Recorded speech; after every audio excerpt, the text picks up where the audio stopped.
네, 고부 간의 갈등을 심하게 겪은 딸이 친정어머니를 찾아와서 자기의 고생한 것을 이야기하면서 친정어머니한테 이렇게 이야기를 합니다. 어머니, 에덴 동산을 왜 낙원이라고 부르는지 알겠어요. 왜냐하면 거기에는 시어머니가 없거든요. 이 이야기를 들은 친정어머니가 마음이 안쓰러우셨어요. 그래서 지혜의 말씀을 주십니다. 얘야, 노인은 과식을 하면 수명이 짧아진다고 하더라. 매일 맛있는 음식을 대접해 드리렴. 딸은 엄마가 틀린 소리를 하는 것을 본 적이 없거든요. 엄마한테 속은 적도 없고요.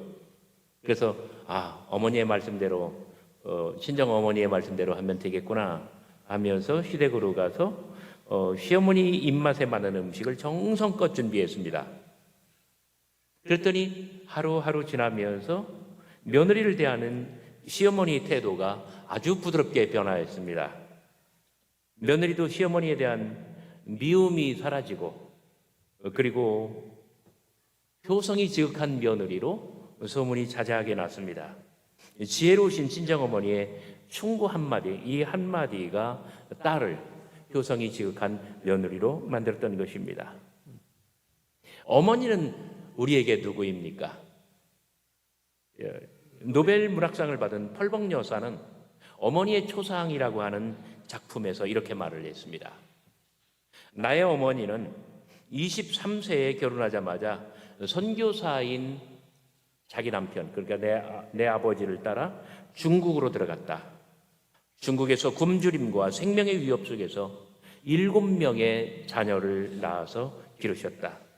그중 4명은 내 어머니의 눈앞에서 죽었다. 그러나 나는 어머니가 고통스러워하는 모습을 보지 못했다. 내 어머니는 우리를 기쁘게 해주려고 자주 노래를 부르셨으며 낡은 옷에 무늬를 그려 넣어주어 마치 새 옷처럼 만들어 주셨다. 우리는 그것을 새 옷처럼 입고 노래를 부르면서 자랄 수 있었다. 참 이 어머니는 강인한 것 같아요. 그래서 온갖 어려움과 그리고 위기 순간들을 극복하는 지혜가 있고 그런 의지가 있는 것 같아요. 어떤 젊은이가 죄를 범해서 감옥에 들어가게 되었습니다. 이 청년은 감옥 생활보다도 날마다 면회 오시는 어머니의 아픈 마음 때문에 더욱더 괴로웠습니다. 어느 추운 겨울날 차디찬 이 모진 바람을 헤치며 어머니는 빙판에 미끄러지고 넘어지면서 면회를 오셨습니다.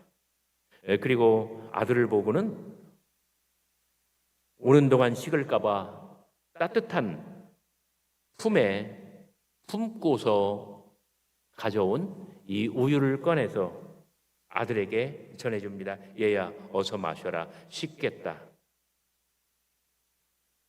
어머니의 따뜻한 기운이 배어있는 우유병을 받아든 아들의 손이 부들부들 떨리고 있습니다. 아들은 차마 이 우유를 마실 수가 없었습니다. 아들의 뺨에는 우유보다도 더 뜨거운 눈물이 주르륵 주르륵 흘러내렸습니다. 어머니, 이제부터는 제가 걱정 끼쳐드리지 않고 좋은 아들이 되도록 노력하겠습니다. 이제야 어머니의 마음을 알겠습니다. 아들은 이렇게 해서 변화되었습니다. 이 같은 이야기가 또 하나 있습니다. 매우 가난한 어머니가 있었죠. 고등학생인 아들이 책을 사달라고 졸라댑니다. 이 아들은 정말 책을 좋아했어요. 집은 가난했지만. 그러나 아들을 지극히 사랑했던 어머니는 서점으로 달려가 아들이 원하는 책을 사가지고 들어왔습니다. 아들은 신이 났습니다. 책을 읽고 공부를 했습니다. 그런데 밤이 되었는데 어머니가 모습이 이상해요. 이렇게 수건으로 어머니의 머리를 감싸고 그리고 주무시는데 가만히 찾아가서 어머니의 머리를 보니 이게 웬일입니까? 어머니의 머리카락이 몽땅 다 잘려져 있는 것이 아닙니까? 어머니는 머리카락을 잘라서 팔아가지고 아들의 책을 사왔던 것입니다. 소녀는 삭발 모정에 통곡했습니다. 그리고 어머니의 사랑을 가슴에 품고 열심히 공부해서 정말 훌륭하고 유명한 사람이 되었습니다. 이 사람이 누군 줄 아십니까? 활빈교회를 건립한 김진홍 목사입니다. 김진홍 목사님은 은퇴한 이후에도 훨씬 더 크게 활동하는 정말 훌륭한 분이십니다. 어머니의 사랑은 시간과 공간을 초월합니다. 그런데 자기의 어머니 아버지를 이렇게 공경하지 않는 사람들이 있습니다. 우리 어머니 아버지는 왜 가난하실까? 어머니 아버지는 왜 직업도 변변치 않으실까? 어머니 아버지는 왜 세련되지 못하셨을까?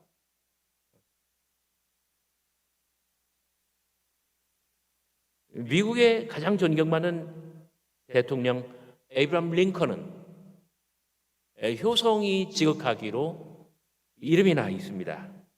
그런데 링컨의 아버지는 구두수선공이었습니다. 구두수선공.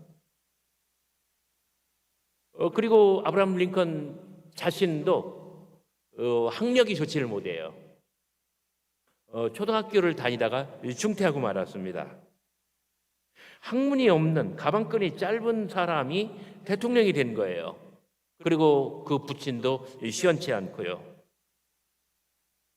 그러니까 이 미국 정가에 아주 높은 사람들, 아주 커리어가 아주 정말 화려한 사람들, 이 정가에 이런 사람들이 링컨을 존중할 리가 없었습니다. 링컨이 이런 뭐랄까요, 가방끈이 짧고 그다음에 이 가문도 형편없고 그러다고 늘 헐뜯고 비판하였습니다. 대통령이 되고 처음으로 상원에 나가서 연설할 때에 어느 상원 의원이 그랬습니다. 링컨한테 이렇게 말을 합니다. 당신같이 무식한 사람을 대통령으로 모시게 되어서 우리는 정말 불행합니다. 당신의 아버지는 구두를 수선하는 사람이요, 그런 사람의 자식, 그 천한 아버지의 아들을 우리가 대통령으로 모시게 되었으니 이게 웬 말입니까? 아브라함 링컨을 막 이제 비판하는 거예요. 그때 링컨이 이렇게 응수합니다. 자기의 구두를 딱 벗어서 구두를 들고 그렇게 이야기를 해요.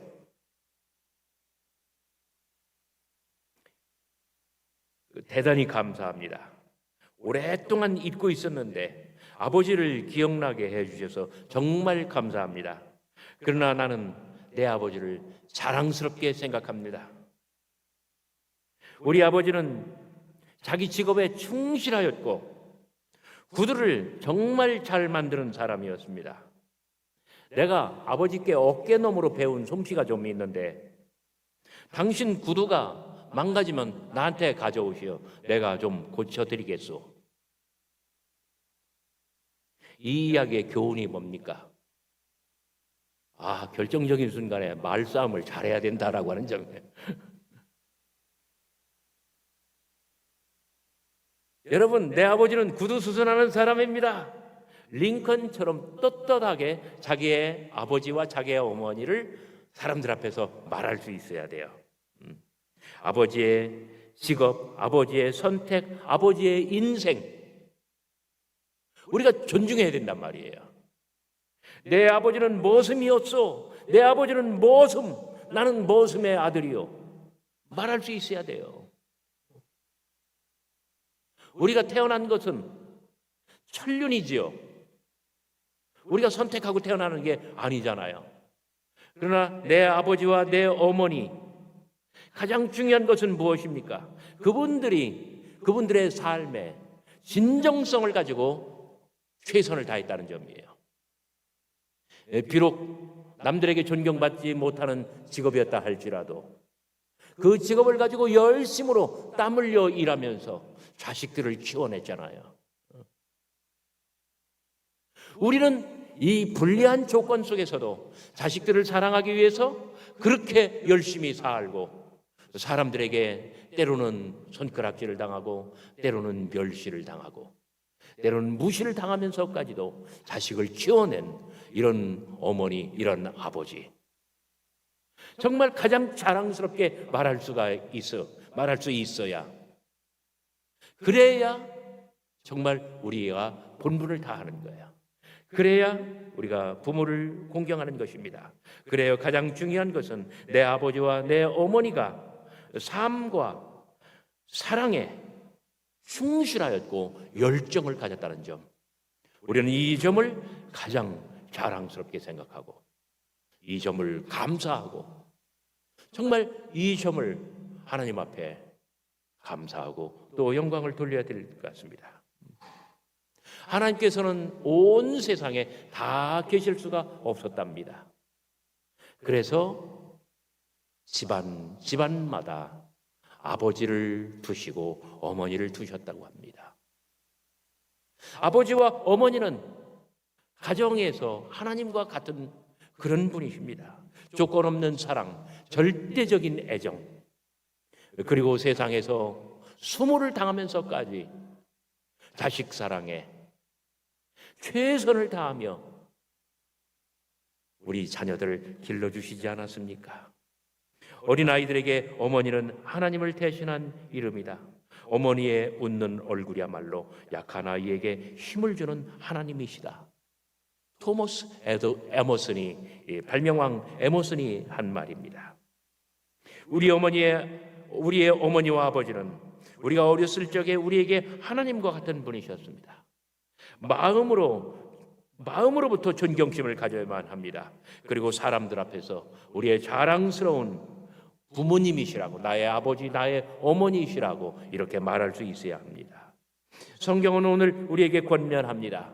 에베소서 6장 1절, 2절, 3절, 자녀들아 너희 부모를 주 안에서 순종하라. 이것이 옳으니라. 내 아버지와 어머니를 공경하라. 이것이 약속 있는 첫 계명이니 이는 내가 잘되고 땅에서 장수하리라. 출애굽기 20장 12절 10계명 중에 한 계명입니다. 내 부모를 공경하라. 그리하면 너의 하나님 나 여호와가 내게 준 땅에서 내 생명이 길리라. 여러분, 우리가 부모를 공경하는 것은, 우리가 부모님을 향하여 정말 존경과 담이 없는 감사의 마음을 품는 것은 정말 하나님께서 천지를 창조하실 때에 그때 하나님께서 부여하신 일종의 자연의 법칙, 순리입니다. 이것은 하늘의 뜻을 따르는 것입니다.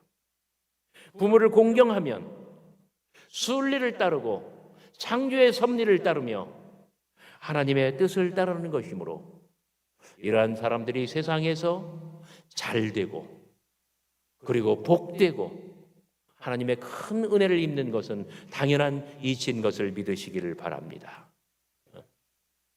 그런데 우리가 부모를 공경하는데 내 아버지와 어머니를 순종하라.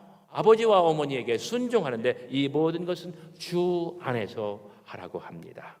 왜? 주 안에서라고 하는 것은 하나님의 자녀가 되라는 뜻도 포함되어 있습니다. 그리고 또 우리는 자녀들을 사랑할 때 주 안에서 사랑해야만 합니다. 전쟁터에서 한참 교전 중인 한 병사가 앞장서서 선봉으로 적진에 들어갔다가 적진에 이 총탄을 맞고 쓰러졌습니다. 그리고 살려달라고 신음합니다. 총알이 비 오듯 쏟아지는데 부상당한 병사는 신음하며 살려달라고 고함을 칩니다. 그때 소대장이 명령을 했습니다. 누구든지 뛰어가서 저 병사를 구해 이 참호 속으로 데려오라. 총알이 빗발치기 때문에 아무도 가지 못해요. 그런데 나이 어린 한 병사가 나섰습니다. 이 시계를 보더니 소대장님, 제가 가겠습니다. 그러더니 정말 몸을 숙이고 비호같이 달려서 그 쓰러진 병사에게 가 그를 업고 그리고 참으로 돌아왔습니다. 소대장이 물었습니다. 아무도 나갈 생각을 하지 않았는데 어떻게 너는 갈 수 있었느냐? 이 병사가 대답을 합니다.